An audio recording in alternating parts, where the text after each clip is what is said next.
नमस्कार, times of Swaraj में आप सबों का स्वागत है और मैं हूं संतोष सिंह। और आज हम टाइम्स ऑफ स्वराज में चर्चा कर रहे हैं कि ये आज जो बहुमत हासिल करने की जो प्रक्रिया चल रही है, हम लगभग तय हो चुका है कि नीतीश कुमार बहुमत साबित कर लेंगे।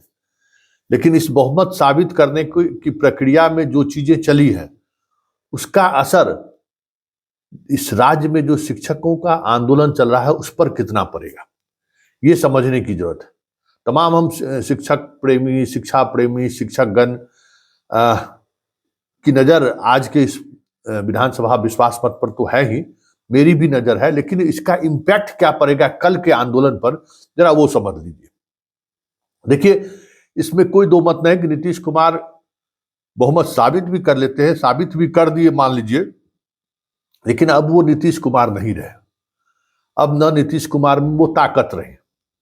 नीतीश कुमार अब कह सकते हैं कि अब कठपुतली वाले मुख्यमंत्री हो गए, क्योंकि जिस तरीके से बीजेपी ने उनको बचाए रखने की कवायद की है, फिर विजय सिन्हा और सम्राट चौधरी का जो बॉडी लैंग्वेज है, जिस तरीके से वो अब खुद ट्वीट करके चीजों को रखते हैं, तो ऐसे में अब नीतीश कुमार सिर्फ कठपुतली सीएम होंगे। बीजेपी की चलेगी और बीजेपी बड़े भाई की भूमिका में रहेगी, ये भी तय है। लेकिन बड़ा सवाल यह है कि बीजेपी के बड़े भाई की भूमिका में आने के बाद क्या शिक्षकों के प्रति उनका रुख नरम रहेगा क्या, ये बड़ा सवाल है। क्योंकि विपक्ष में रहते हुए उन्होंने तो बड़ी बड़ी बातें कही हैं। प्रदेश के सारे कार्यकर्ताओं के साथ वो पटना में भी जुटे, लाठीचार्ज हुआ, उनके एक कार्यकर्ता की उस दौरान मौत भी हो गई, बहुत सारी चीजें हुई। लेकिन सत्ता में आते ही सबसे पहले अगर हम कह सकते हैं कि बयान बदलने का काम अगर किया 24 घंटे के अंदर ही, तो वो भी बीजेपी वाले ही थे। चाहे सम्राट चौधरी हो, विजय सिन्हा हो, जो कुछ भी कहने वाले थे, जो कह रहे थे, उसका मतलब यही लग रहा था जो नीतीश के सोच में है वही चीजें हैं। लेकिन अब फर्क पड़ना चाहिए, क्योंकि शिक्षक जिस तरीके से गोलबंद हुए हैं, शिक्षक ने जो अपनी ताकत दिखाई है, उस ताकत से नीतीश घबराए या ना घबराए, बीजेपी को तो घबराहट होगी ही होगी।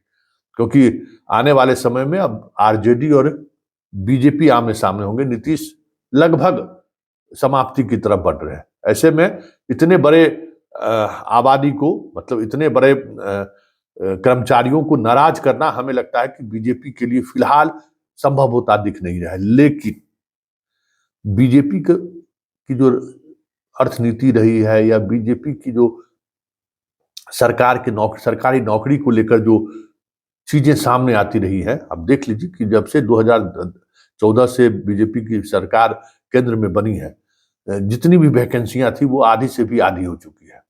बीजेपी शासित राज्यों में भी कमोबेश यही स्थिति है कि वो सरकारी नौकरी देने के पॉलिसी के खिलाफ है, ज्यादा से ज्यादा निजीकरण करने के पक्ष में है।